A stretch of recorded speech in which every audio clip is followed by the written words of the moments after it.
I am Koert Spanjar. It used to be Koert, but that was in Holland.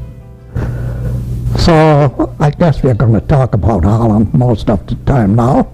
There's a father, a mother, and two kids. Father, David Spanjar, mother, Sophie Spanjar, and then there is me, Koert. And I have a brother, Arthur, who is 3.5 years younger. You figure out what year that was.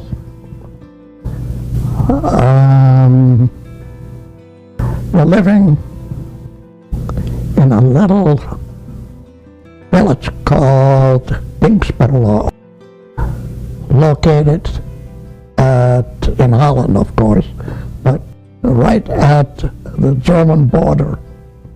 As a matter of fact, you cross the street and you're in Germany. Easy. For a while, that was before they put up the, what do you call that wire? Barbed wire.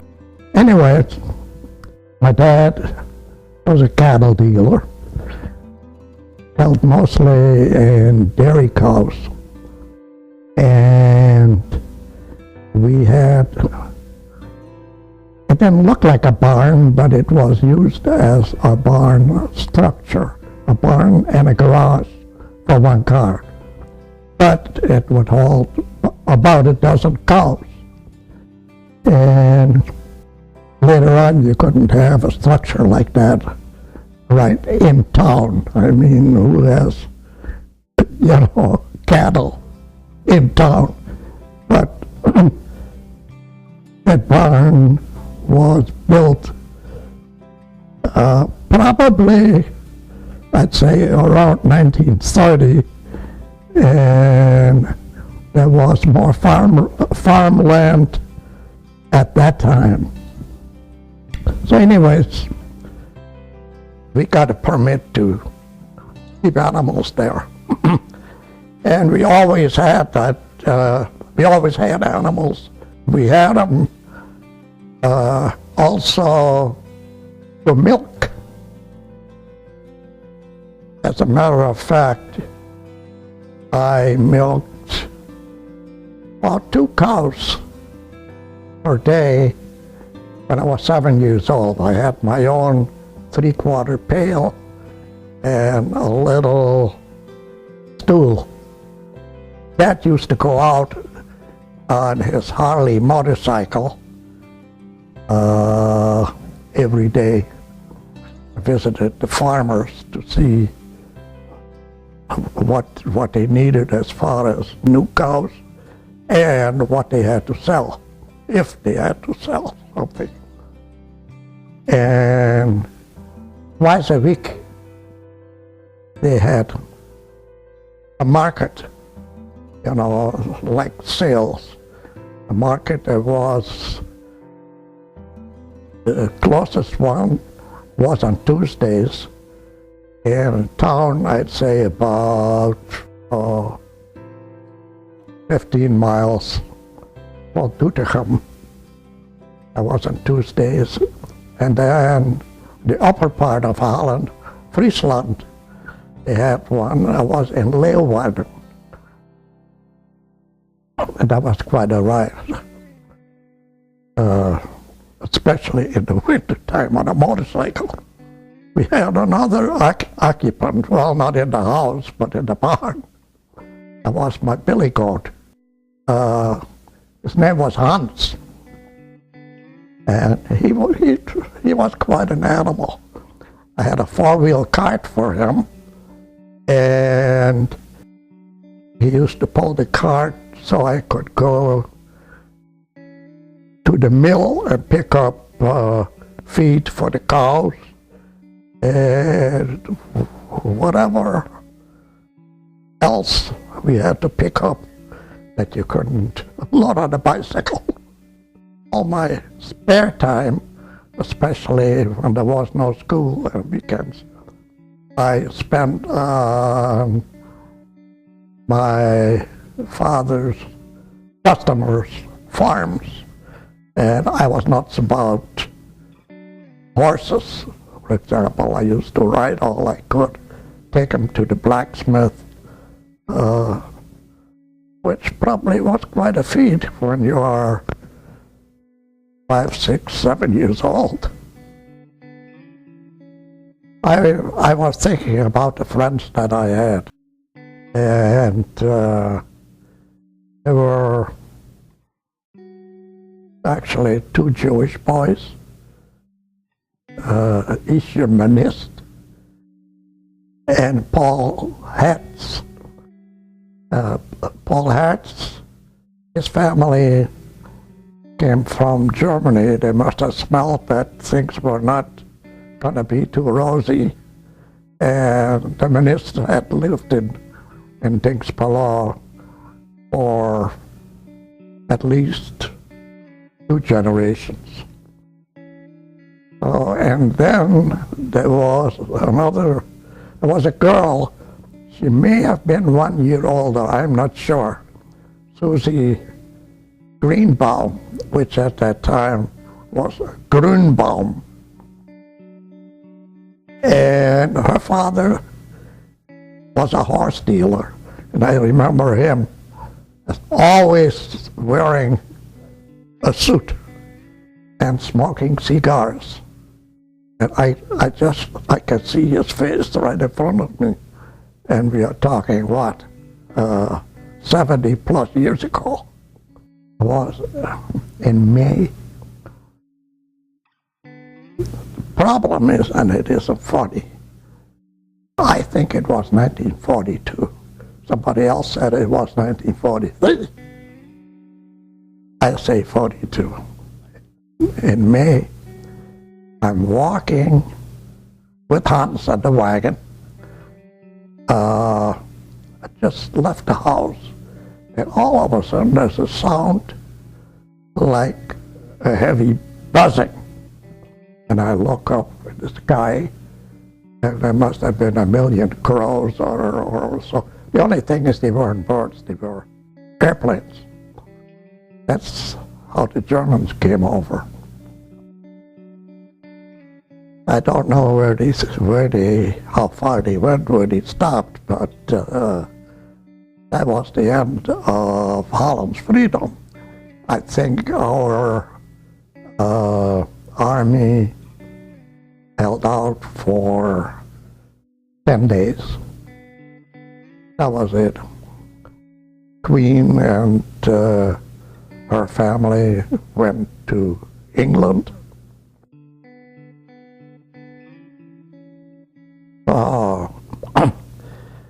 Now the Germans let us know who was boss.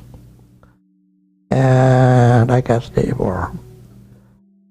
we had to, I don't know how long it took, but on any outer garment, we had to wear a Jewish star that was with imprinted Jew, well, in Dutch, J-O-O-D.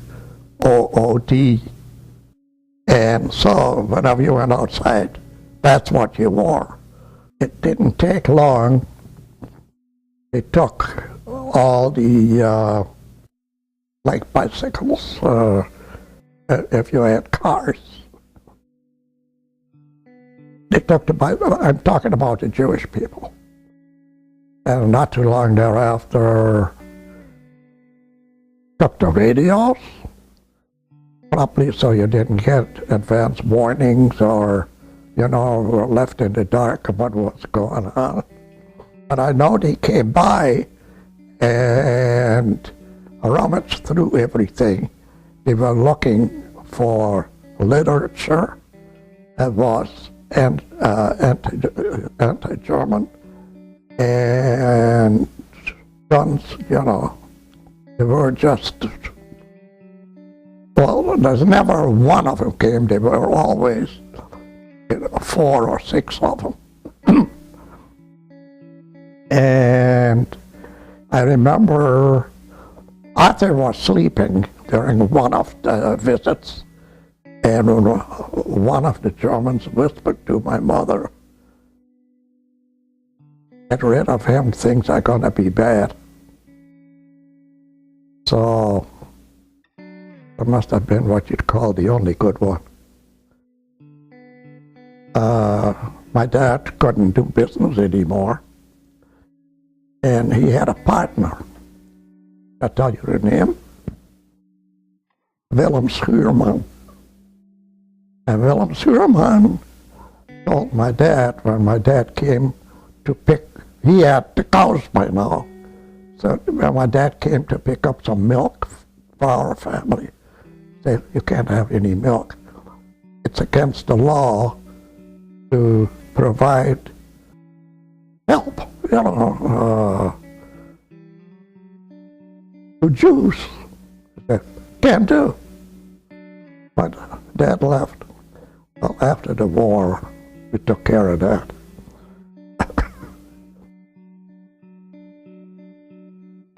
But yeah. So, as time went on, we heard that there were what was called the razzias, where Jews were picked up. And we got a notice that I think April 15, we had to be ready to meet at the town square. Oh, April 15, that would be the following year. We had to be ready to go to a so-called work camp. I think it was called Westerbork. There was another one, Vught, but Westerbork, that was in Holland. And, oh, I forgot to tell you about the other family we had, relatives. Okay, at the same time, my mother had a sister and a brother. Her brother, Philip, and a sister, Elizabeth. They lived in other different towns. As a matter of fact, Elizabeth, I can't even remember her, but Philip and his family, yeah. As a matter of fact, Philip's children, Arthur and Honey. Honey is short from Johanna. We had some contact with later on too. My grandparents, Oma and Opa Fuldauer, also lived in Dingsbelo. They had a little grocery store, and Opa used to go with his bicycle, and he had a big woven basket mounted on the handlebars, and he put groceries and whatever items, and he used to peddle it to the farmers. Because it's Dingsbelo is a little town in the middle of farm communities, and so I can still see him step with his left foot on the they call that the foot peg on the rear axle, and then like using a scooter with his right foot, and then he would lift himself up and plunk himself on the saddle, and he took off. Well, I'd spend a lot of time with those two, especially on weekends. And Oma used to make breakfast in the morning, of course, and part of the breakfast was something very special. I would drink coffee with them, but called coffee with egg. We used to, what do you call that? Whip an egg, a raw egg, and then pour the cup half with hot coffee, and the other half with hot milk. and that was a delicacy. I had to have that, I don't know, every week, but it was something that I was looking forward to. And Mama was physically a strong person. I don't think that he was a hair over 5 foot tall, if that tall. But man, was he strong. When she was in her 70s, she fell down the stairs to the basement and broke her hip. It fixed itself. That's something. They used to knit without glasses. That woman could have lived probably to be 150 years old. But the Germans took care of that. But anyways, April 15 is coming. So now and then, we didn't sleep in our bedrooms. We slept in the barn, in the hay. And there was an entranceway up on top, you know, a little door that during hay seasons when you unloaded the hay, that you forked in. I mean, there was an attic, like, you know, the cows were below that. So we slept there, so in case there would be a raid, that if we could hear it, that we could run away. As a matter of fact, we could get a warning. There was our neighbor had a night watchman, and my dad had talked to him and made sure that he would warn us when there was any problem. Funny part of it was that the neighbor was what do you call it? A Nazi sympathizer. And his wife was worse yet. And before the war, we were the greatest friends. You know, visited each other. I mean, it's the house next door.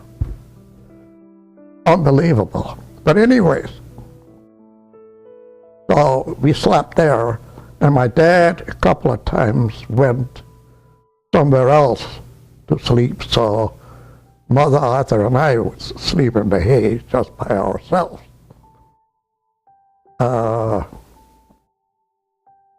And not too long after the warning, I don't know what arrangements they made, but somebody came and picked up Arthur. And so during the war, it was supposed to be like their child. And they took him to a place, I think it was called Velp, which is near Arnhem. And I can still see the couple when they came and picked him up. He had a beige, one of those camel hair coats, and a black fedora. So, goodbye, Arthur. I don't know the arrangements, the pre-arrangements that were made, whether they came and offered to take him or that we found them. I don't think we knew them. So I don't know how it came about.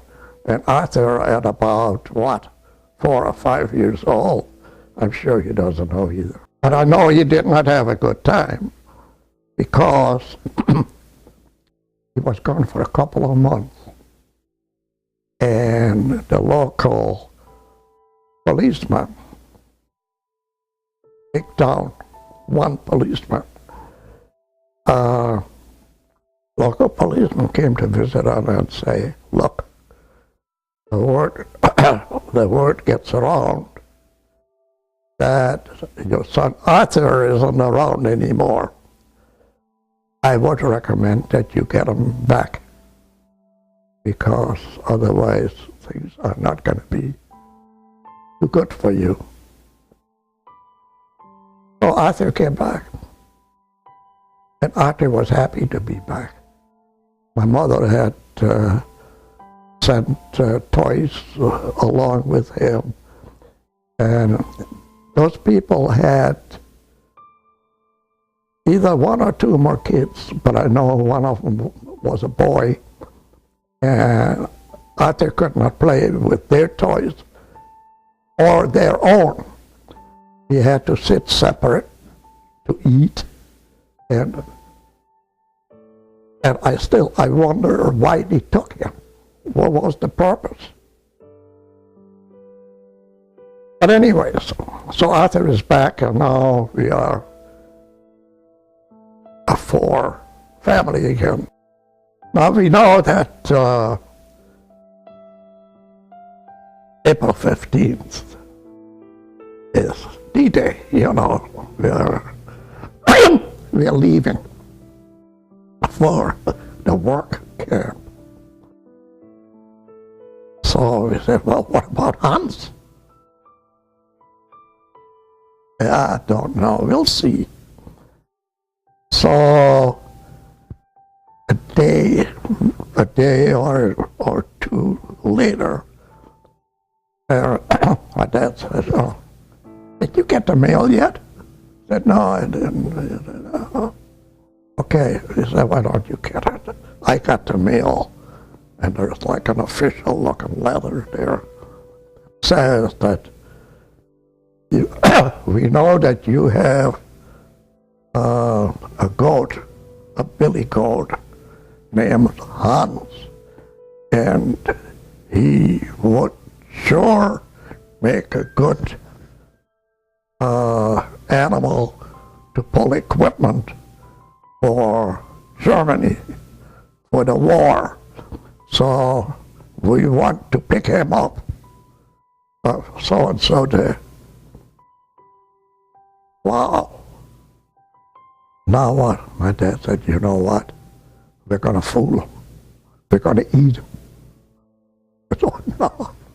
Oh! Anyways, a couple of days later, my dad said, come on. There's Hans hanging from a meat hook. I don't know. I think that a lot of blood must have rushed to my head. I grabbed a pitchfork and was ready to stab my dad with it. But that didn't go through. I even ate a piece of meat later on, but that was quite a shock. Probably the worst thing that ever happened to me until then.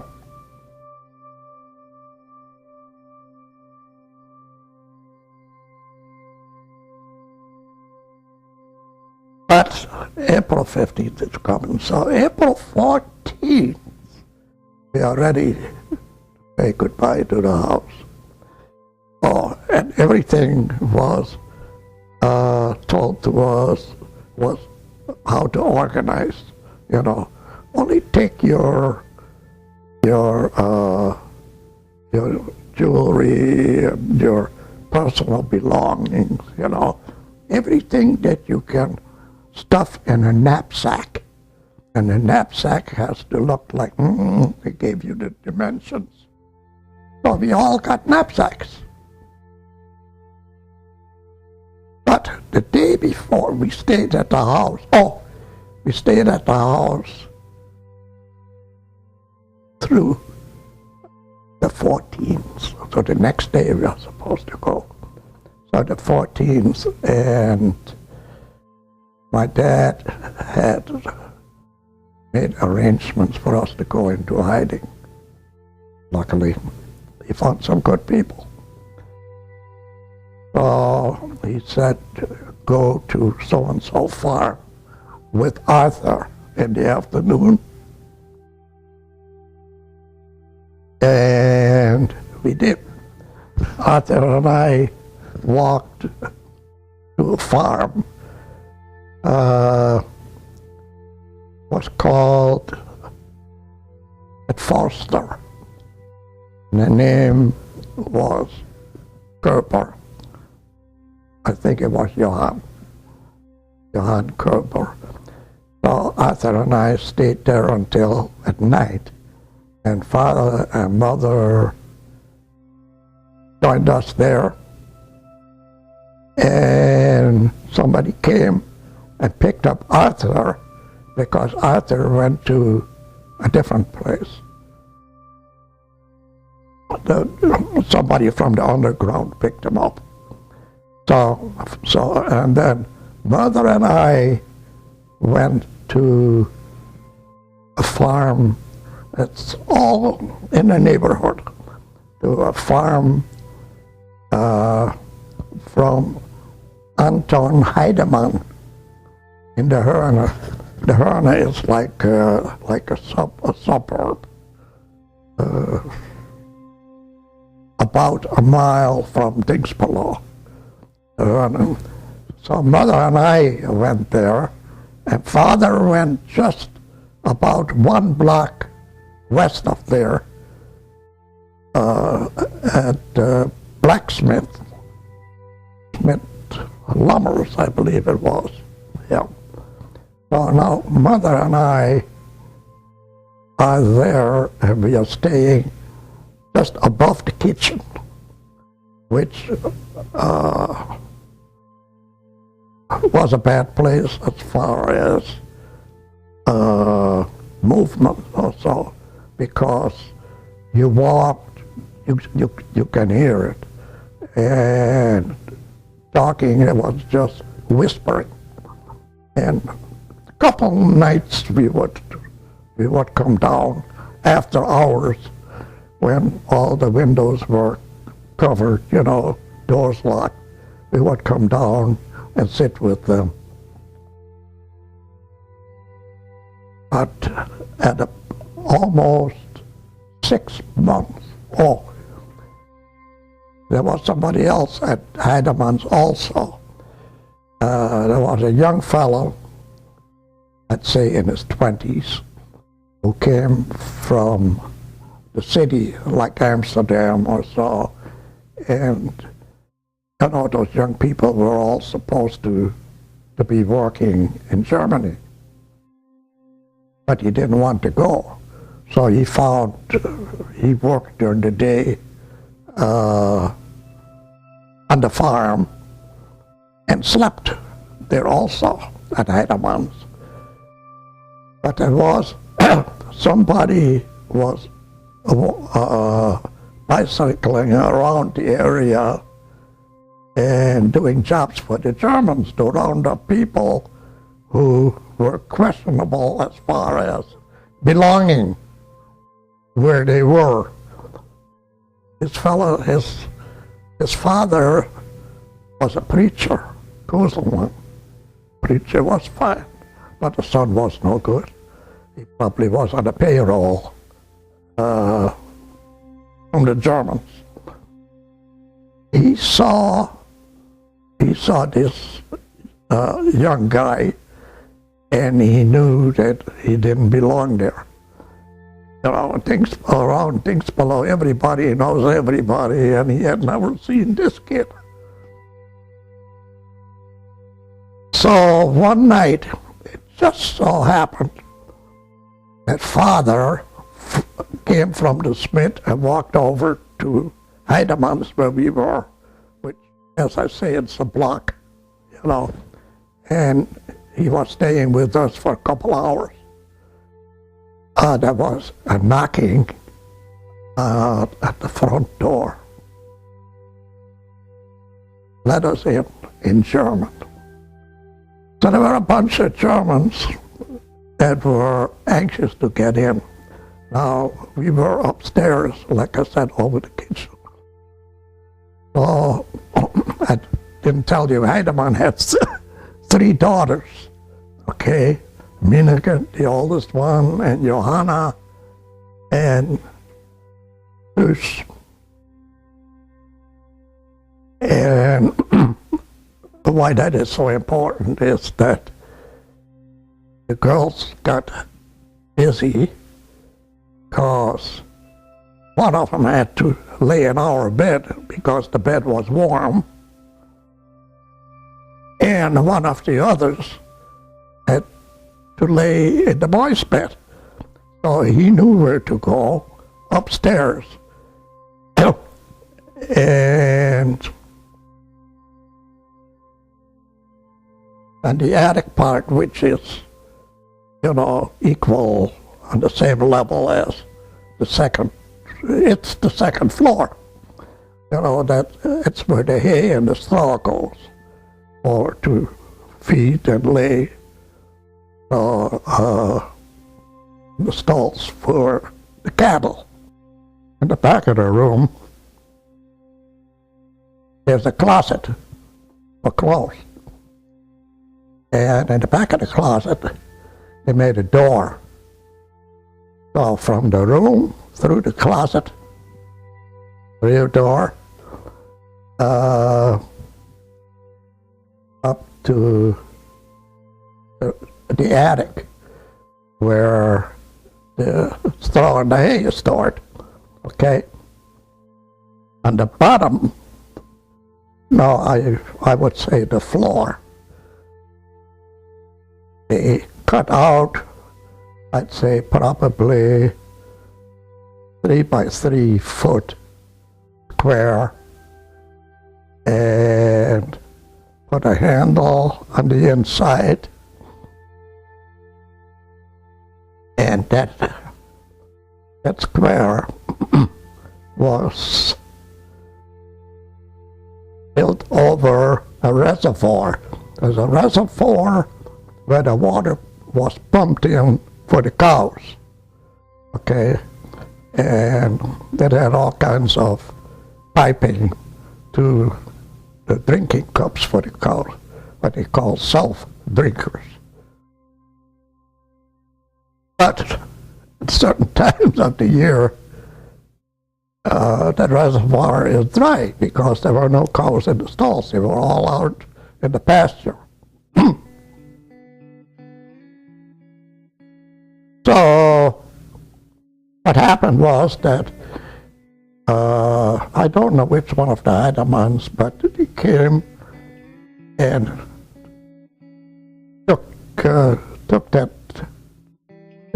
3 by 3 door off, and we went into the reservoir, okay, put the lid back on and put some straw over it to hide where that entrance was.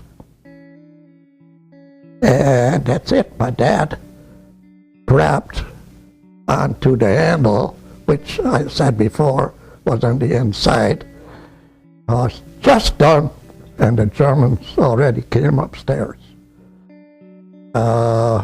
They were screaming, "We're gonna get you, we're gonna kill you, and this and that. We know you're here because we saw you." They actually had probably seen him because they had flashlights, and he went by all the rooms downstairs with a flashlight, to check where everybody was. But anyways, but he couldn't find them. In the meantime, we were sitting there, and the Germans with pitchforks sticking in, hitting the floor a couple of times. You could hear it. You could hear it. I'm not sure whether they had dogs or not. Like I say, I don't remember that. But I know I could hear the tines of the pitchforks.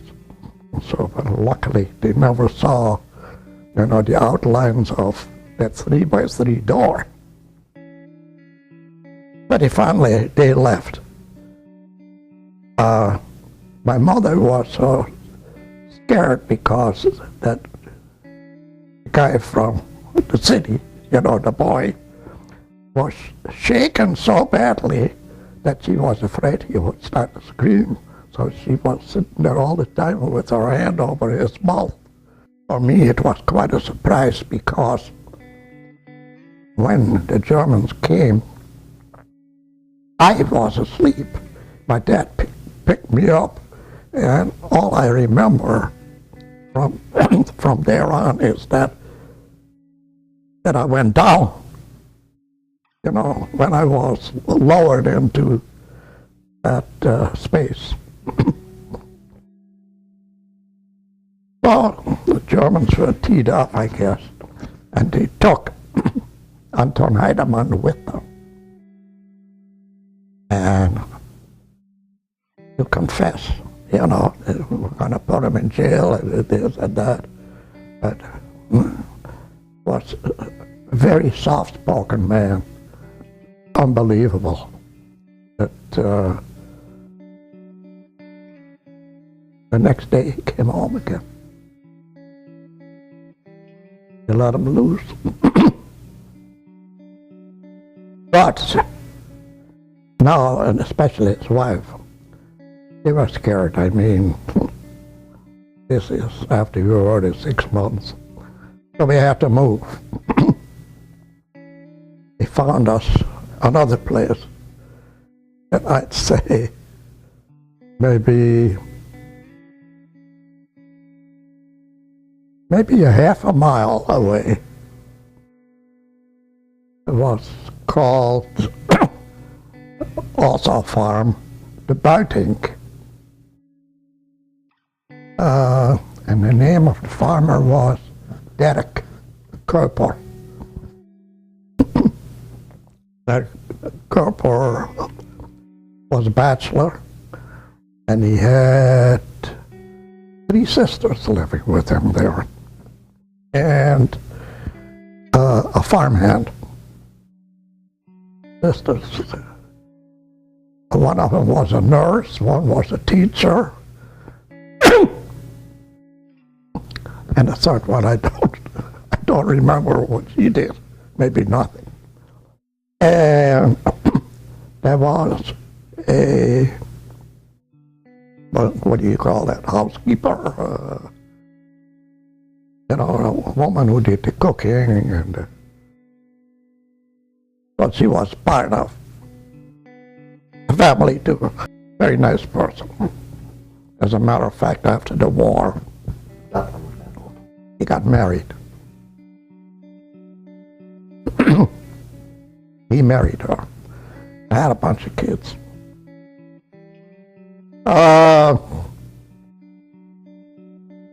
That was, as far as movements, that was a good place because it was a little bit away from the main living quarters.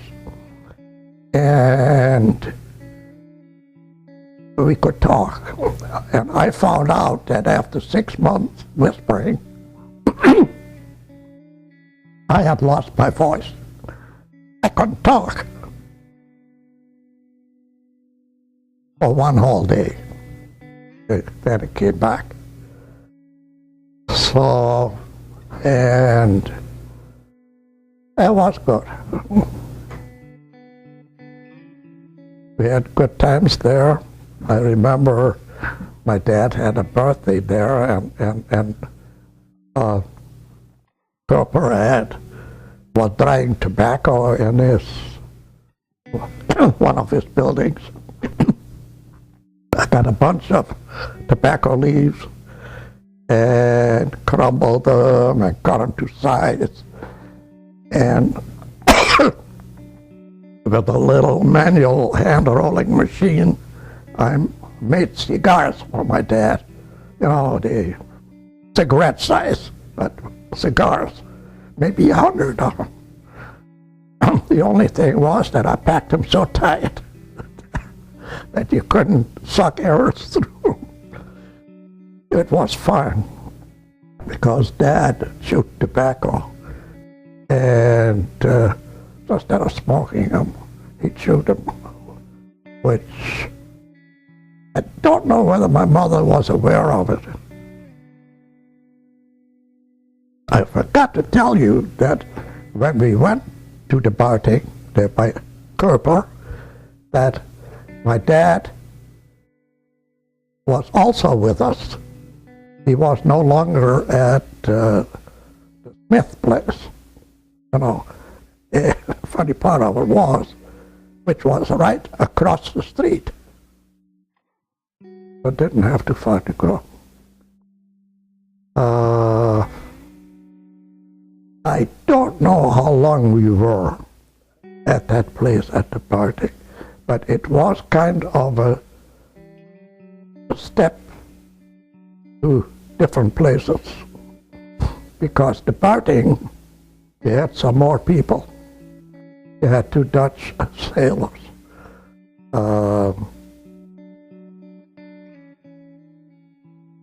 They were supposed to either work for the German Navy or just had to work for the Germans. They didn't want to. But they came, they were from either Amsterdam or Rotterdam or from around there where there's water.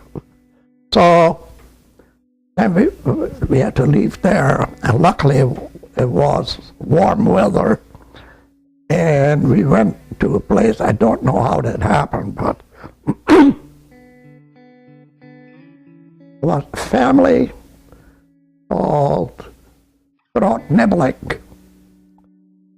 The son was a friend of mine, also a farmer. Son was a friend of mine, and he had 2 sisters. So anyways, we didn't go to the farm, but they had like a shed, I mean, not a wooden shed. It was built with brick and saw, but nevertheless, I would call it a shed. In one of the fields, Father, mother, and I went in the shed there, and I don't know, we must have been there a couple of weeks, maybe a month. And I remember I spent my time throwing horses on the white walls inside. I spent time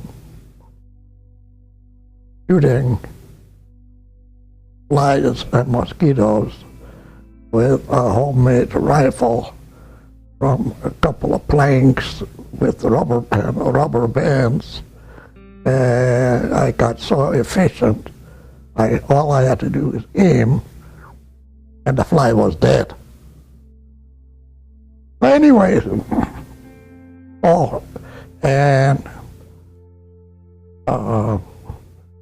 Nibbling, the farmer, he would bring us food. And maybe a month that we were there, I'm not sure. We went to our final place, and it was not quite around there, not too far, but I would not call it a neighborhood. To a family called Langhoff, and he was, I think, a widower. He had 3 kids, 1 teenage daughter, 1 older daughter, I'd say probably in her early 30s, and a son my age. Oh, by the way, I forgot to tell you, we now have different names. I am Wim, from William or Willem. Mother is Annie, and my dad is Jan. Now you know that. That was not a good place to be. I can't tell you every story from there, but I'll tell you some. He must have been in it for the money, and whatever else, I don't know. But I know that there was, like, one winter, But I didn't get out of bed at all, except to go to the bathroom, which was probably a pot, you know. Didn't get. This was up in the attic. They built 2 rooms, one for us, and it was mother, father, and I, one for us, and next to it was a doctor family, also Jewish family, by the name of Breyer. They came from Germany, also escaped during problems there in the 30s, came to Holland and got stuck there. They were there too. They were an older couple. And in one of the rooms downstairs, they had a Jewish boy, probably around, I'd say between 4 and 6 years old. I don't know. I cannot remember ever having seen him. And he was there locked up in a room. And I remember that the Breyers, who were doctors, were called downstairs once because the boy, I think his name was Salo, or Salomon. Salo, he made him sit on the pot every day to make a stool. You know what I'm talking about? Okay. Whether he had to go or not, he had to. So he pushed so hard that his intestines came out. So they called the doctors, and with the help of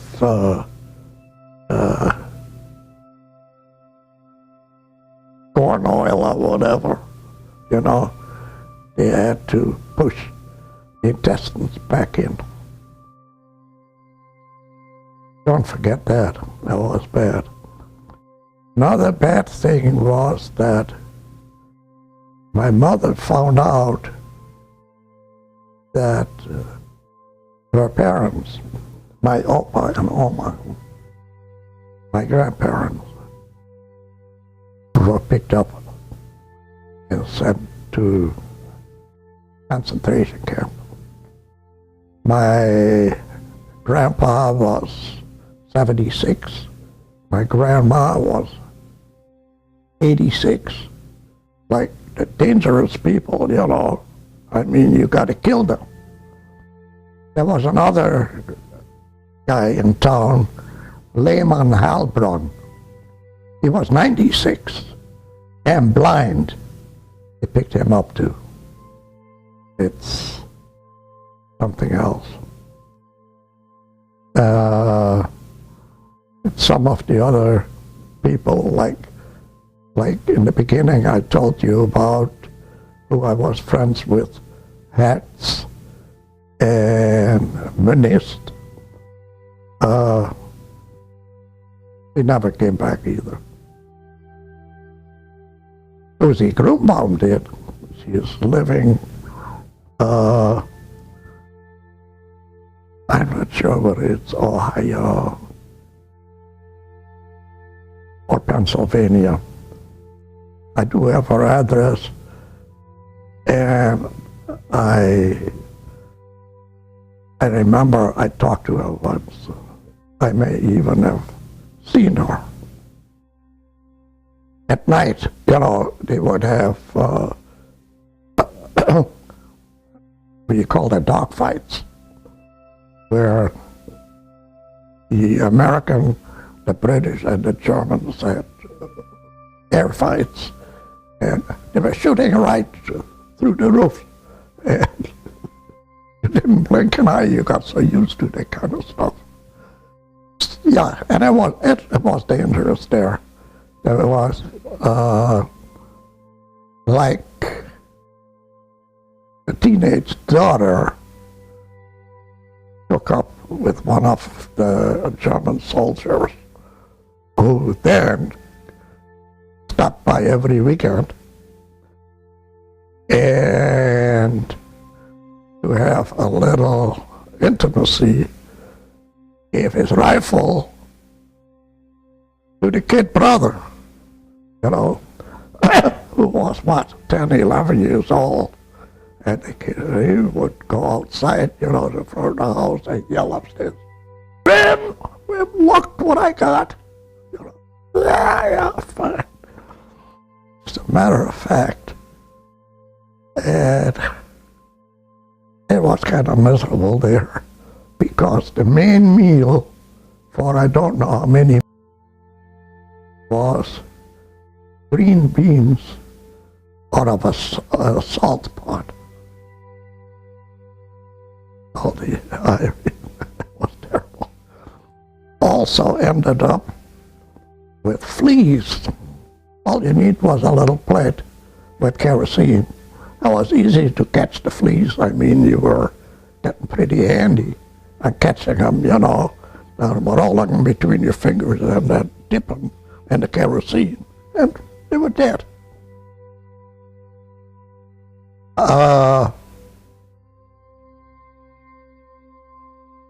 Sometimes a lot of noise around the house because it was near a river and there was a lot of fish in the river, and the Germans were very good at catching fish.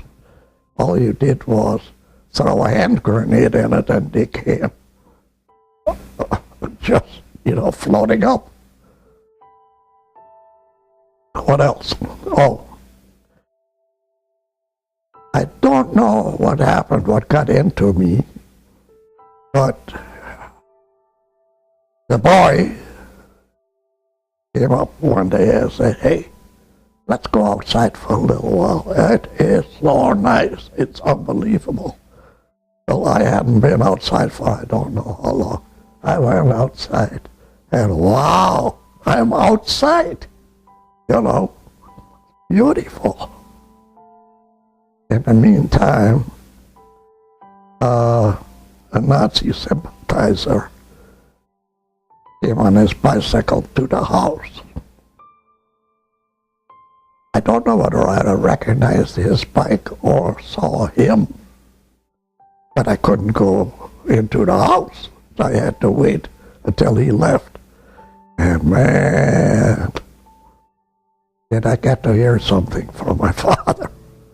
I don't know whether he beat me or not, but it was not good. Well, I put the family in danger, you know.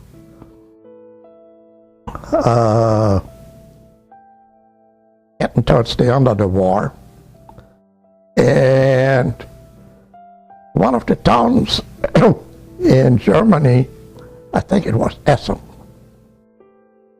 was an industrial town, got bombed real bad. I mean, bad. Newspapers and letters and things flew through the air and ended up in Holland. And I mean, must be at least 50 or 60 miles. You could pick them up and read them. You know, must have been from they weren't always burned. It was just the force. Anyways, the last day is coming up. And the shooting is getting heavier. But we were not allowed in the shelter that he had. Only his and his 2 kids. 3 kids. The war was practically over. So we walked to the neighbor. Was, you know, maybe 200 yards away.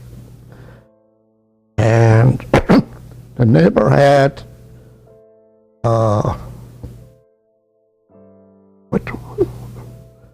shelter that he had dug himself outside, you know, and had used 2x4s to make a structure. and planks on top of it, and then put dirt on top of the planks. It was the shelter. Well, they let us in the shelter. Only part of it was about a half a dozen German soldiers in the shelter already. We didn't act, I mean, you got like street smarts already how to act. So we went in. One of the Germans pulled out his pistol, his 9mm Luger, and he took out the clip and handed it to me to play with.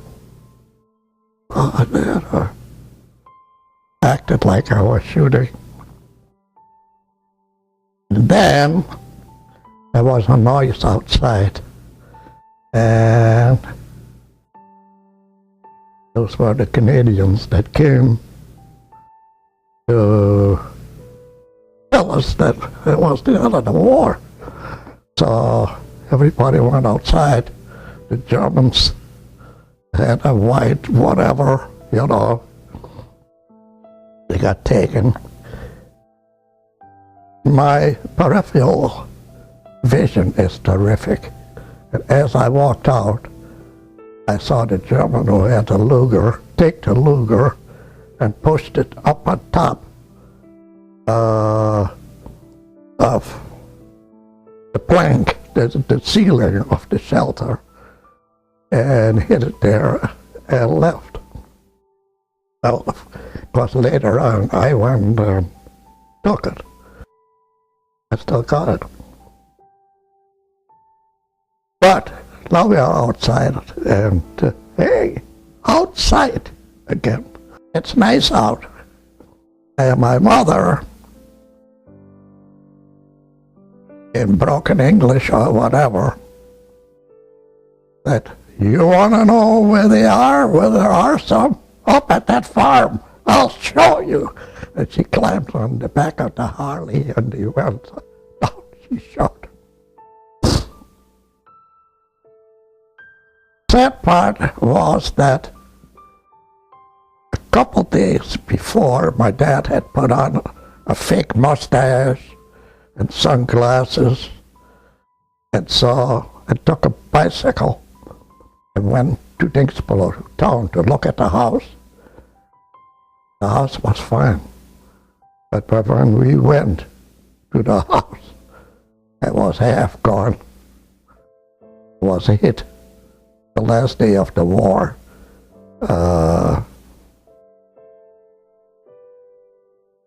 probably friendly fire. Because at one time, the Germans had made a headquarters out of it.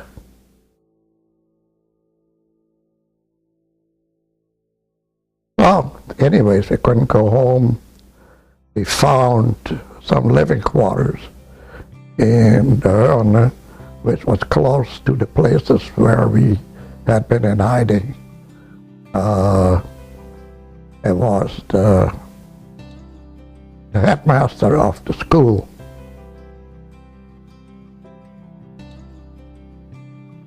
And so I went to school there, and we stayed there for quite a few months until the house was fixed.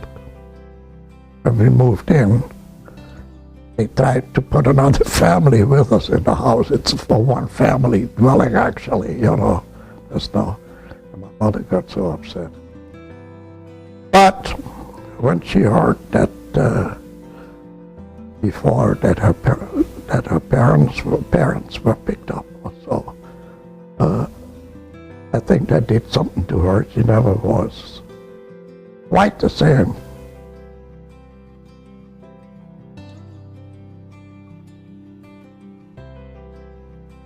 Oh, I think I could hear it, yeah. Sure. You do me wrong, I can hate you.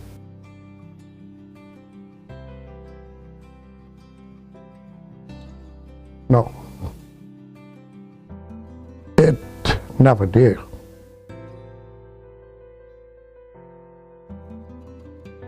Not I was lucky that I learned to cope with things, take it as it is, you know. Spending time, how do you spend your time? Reading. Books and books and books. And a newspaper if you could get one. Oh, and rolling cigars. Some of the stuff that my parents had given to other people to save for us that we couldn't take, of course. Most of it, whatever, it wasn't much, but whatever it was, we got back. Except for the neighbor.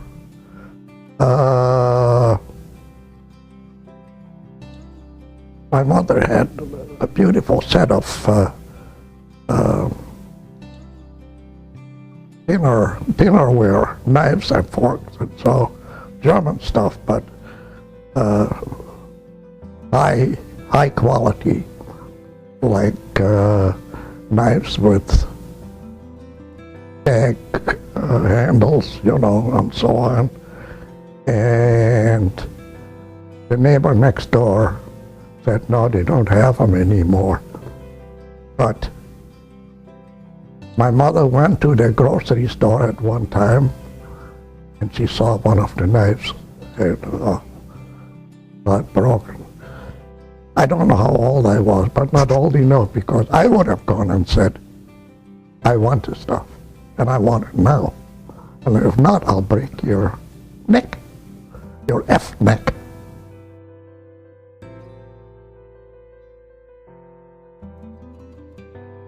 The neighbors were fine, and the teacher where we were staying in, he was not that nice at the time. But, okay. The neighbor owned not furniture, but wood factory, you know, making planks and so on. The one who was the Nazi sympathizer. I saw him at the bicycle store on a stationary bike, pedaling in the shop to provide lights for the shop. And he tried to talk to my dad like, oh yeah, you know, we used to have some good times.